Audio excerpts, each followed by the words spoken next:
Hello guys, मेरा नाम है रोबिन और आप देख रहे हैं हमारा चैनल फायर स्टडी। इस वीडियो में मैं आपको सिखाऊंगा कि आप किस तरह √5 को अपरिमेय संख्या सिद्ध कर सकते हैं या नहीं। तो दोस्तों, यदि आप हमारे चैनल पर नए हो तो वीडियो को लाइक करके चैनल को सब्सक्राइब कर दिए ताकि आने वाली वीडियो की नोटिफिकेशन आप तक सबसे पहले पहुँच सके। तो दोस्तों, ये क्लास 10th के चैप्टर नंबर 1 से लिया गया टॉपिक है और इस वीडियो में हमें सिद्ध करना है कि क्या √5 अपरिमेय संख्या है या नहीं। दोस्तों देखिए, अपरिमेय संख्या किसे बोलते हैं? अपरिमेय संख्या उन्हें बोलते हैं जो P/Q के रूप में नहीं होती। P/Q क्या? P/Q। दोस्त देखिए, P/Q का मतलब होता है पूर्णांक बटे पूर्णांक, यानी कि जो हमारा अंश है वही पूर्णांक होना चाहिए, जो हमारा हर है वही पूर्णांक होना चाहिए। यदि हमारे दोनों में से P तो हमारा पूर्णांक है लेकिन Q नहीं है तो वह अपरिमेय संख्या होगी। यदि हमारा नीचे का ये Q पूर्णांक है और P, तो देखिए P का मतलब है कि P Q के स्थान पर हमारा कुछ भी अंक आ सकता है जो पूर्णांक हो। जो हमारा इस फॉर्म में होता है उसे बोलते हैं हम परिमेय संख्या। जो हमारा P/Q के रूप में होता है उसे बोलते हैं परिमेय संख्या, और जो हमारा इस फॉर्म में नहीं होता उसे बोलते हैं हम अपरिमेय संख्या। क्या बोलते हैं? अपरिमेय संख्या। दोस्तों बस छोटी सी बात आपको ध्यान रखना है, जो P/Q के रूप में है उसे बोलते हैं परिमेय संख्या, जो नहीं है उसे बोलते हैं अपरिमेय संख्या। दोस्तों, क्या दो परिमेय संख्या है या अपरिमेय? हाँ जी हाँ, ये परिमेय संख्या है। कैसे है? क्योंकि हम 2 को 2/1 लिख सकते हैं, ये पूर्णांक है, ये पूर्णांक है। अगर जो हमारा होता कि √2, तो हमारा √2 अपरिमेय संख्या नहीं है। क्योंकि देखिए दोस्तों, क्योंकि 2 का कोई वर्गमूल होता भी नहीं, और √2 को हम √2/1 लिख भी देंगे तो हमारा जो अंश है वो पूर्णांक नहीं है, इसलिए हमारा जो √2 है वो परिमेय संख्या नहीं है। तो गाइस, आपको सिर्फ इन दो बातों का ध्यान रखना है, कौन संख्या परिमेय है, कौन सी अपरिमेय है। आपको देखते ही पहचान लेना है कि कौन सी परिमेय और कौन सी अपरिमेय है। लेकिन आपको एक बात का और ध्यान रखना है, जो हमारा P/Q था, हमारा जो P है वो तो हमारा 0 हो सकता है, लेकिन जो हमारा Q है वो 0 नहीं हो सकता। यानी कि हमारा जो अंश है वो तो हमारा 0 के बराबर हो सकता है, लेकिन हमारा Q 0 नहीं होना चाहिए। हमेशा इस बात का ध्यान रखना। तो ये सिद्ध करते हैं कि क्या √5 अपरिमेय संख्या है या नहीं। तो कैसे सिद्ध करेंगे? तो दोस्तों, हम √5 को हमें अपरिमेय संख्या सिद्ध करना है, तो हम √5 को परिमेय संख्या मानकर चलेंगे। कैसे मानेंगे? देखिए, माना √5 बराबर P/Q, यहाँ लिख देंगे एक, यानी कि माना √5 बराबर P/Q एक परिमेय संख्या है। √5 एक परिमेय संख्या है जहां, जो बात मैं आपको बताई थी, जहां P और Q, यहाँ P व Q सह अभाज्य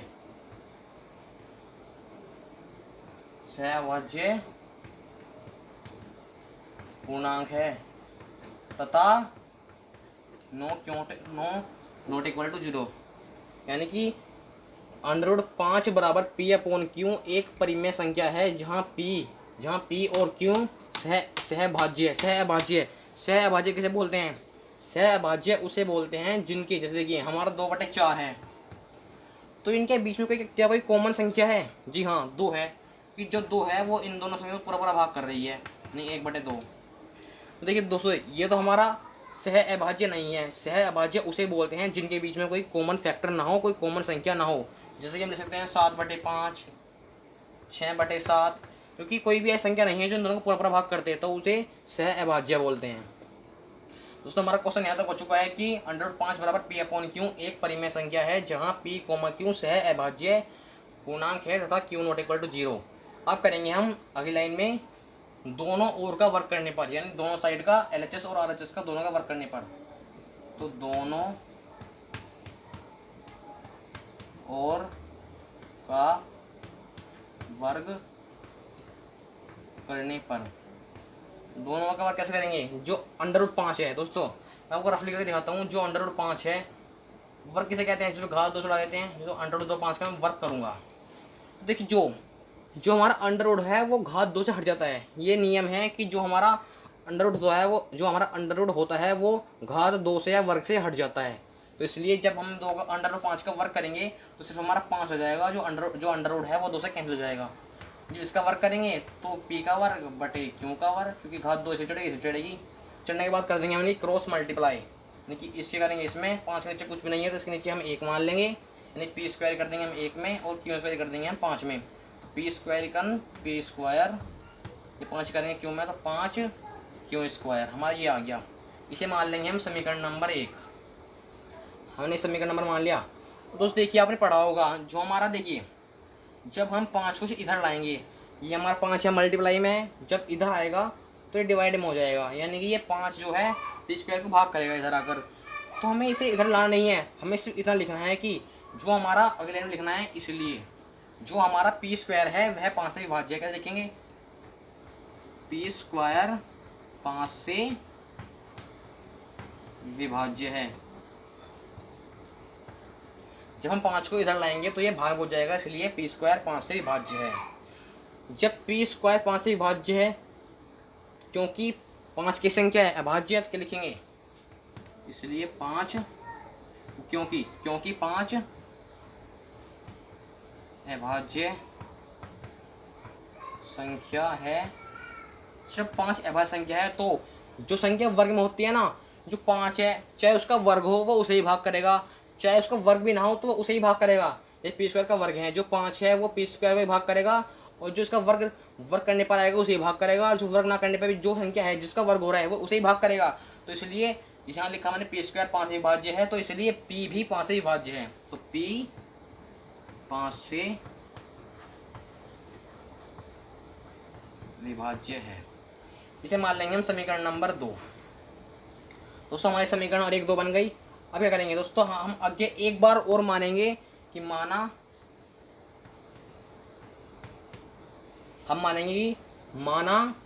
p बराबर जिस संख्या से भाग हो रहा है उसे ही मान लेंगे। माना p बराबर 5। इसके साथ आप कुछ भी जोड़ सकते हैं, r q z ABCD कुछ भी ले सकते हैं, तो हम r मान लेंगे।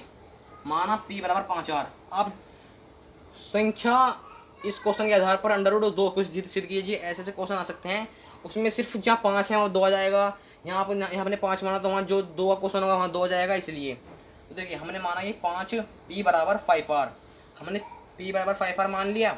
अब जो हमारा p का मान है वो हम समीकरण नंबर 1 में रख देंगे। इधर साइड में दिखाते हैं आपको। p का मान समीकरण नंबर 1 में रखने पर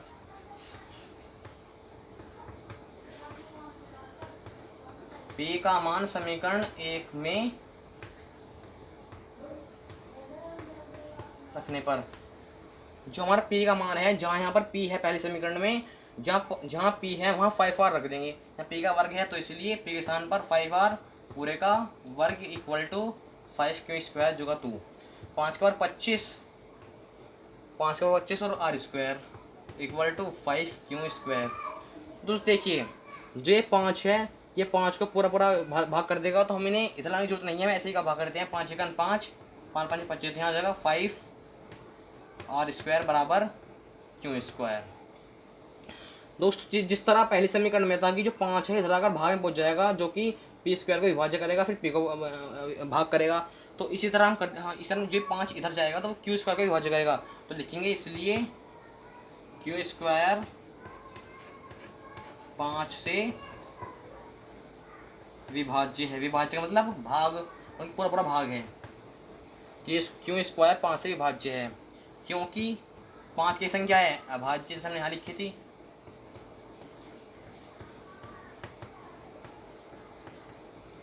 तो इसीलिए जिस तरह हमने यहाँ करा था कि जब पी स्क्वायर का वर्ग 5 से विभाज्य है तो जिस चीज़ का वर्ग हो रहा है यानी पी का, तो पी भी 5 से विभाज्य होगा। इसी तरह यहाँ पर भी जब क्यू स्क्वायर इसका वर्ग 5 से विभाज्य है तो इसी तरह जो क्यू है वही 5 से विभाज्य होगा। तो इसलिए क्यू 5 से विभाज्य है। दोस्तों देखिए इसे मान लेंगे हम समीकरण नंबर 3। हमने समीकरण 3 बना ली और समीकरण नंबर 1, समीकरण नंबर 2 समीकरण नंबर 2। दोस्तों देखिए हमें पहले समीकरण पे ध्यान नहीं देना है, हमें सिर्फ समीकरण नंबर 2 और 3 से निकालना है अपना निष्कर्ष यानी अपना आंसर। कैसे काटेंगे दोस्तों देखिए, यहाँ लिखेंगे हम समीकरण 2 व 3 से। दोस्तों मैं आपको लिख कर नहीं बताऊंगा, आपको समझाऊंगा कैसे। देखिए आप ध्यान से देखिए, ध्यान से, ये इसका मेन पॉइंट है। समीकरण 2 में कहा गया है कि जो P है, यानी कि मानने के बाद हमारा जो P अपॉन क्यू था, इसी ले लेते हैं, जो हमारा P अपॉन क्यू था, यानी कि P 5 से विभाज्य है। समीकरण 2 में क्या कहा है कि जो P है वो हमारा 5 से विभाज्य है, यानी कि जो ये है ये 5 से विभाज्य है। और जो हमारा समीकरण नंबर 3 में क्या कहा गया है, जो Q है वह भी 5 से विभाज्य है, यानी कि ये वाला भी 5 से विभाज्य है। इसका मतलब है कि P और Q दोनों 5 से विभाज्य हैं। और जब P अपॉन Q दोनों 5 से विभाज्य है तो 5 क्या है, 5 P अपॉन Q का कॉमन फैक्टर है, यानी जो 5 है वो इन दोनों संख्याओं को पूरा पूरा भाग कर रहा है, इसलिए 5 P व Q का उभयनिष्ठ गुणनखंड है, कॉमन फैक्टर है। जब दोनों का कॉमन फैक्टर है तो इससे निकलता है कंटाफिकेशन। कैसा, विरोधाभास। जब ये दोनों 5 से विभाज्य है तो हमने कहा था कि ये P, Q सह अभाज्य है। सहभाज्य क्या होता है, जिनके बीच कोई कॉमन फैक्टर ना हो। लेकिन समीकरण 2 और 3 से क्या निष्कर्ष निकला कि जो हमारा P अपॉन Q है दोनों 5 से विभाज्य, यानी यहाँ पर इनके बीच कोई कॉमन फैक्टर निकल गया। हमने माना था कि P अपॉन Q सहभाज्य है, लेकिन यहाँ क्या निकला कि P अपॉन Q सहभाज्य है। यहाँ था सह अभाज्य, यहाँ है सहभाज्य, यानी कि हमारे पास एक विरोधाभास प्राप्त हो गया। जब P, Q सह अभाज्य नहीं है, सहभाज्य है, तो क्या होगा, हमने माना था कि एक P अपॉन Q एक परिमेय संख्या है।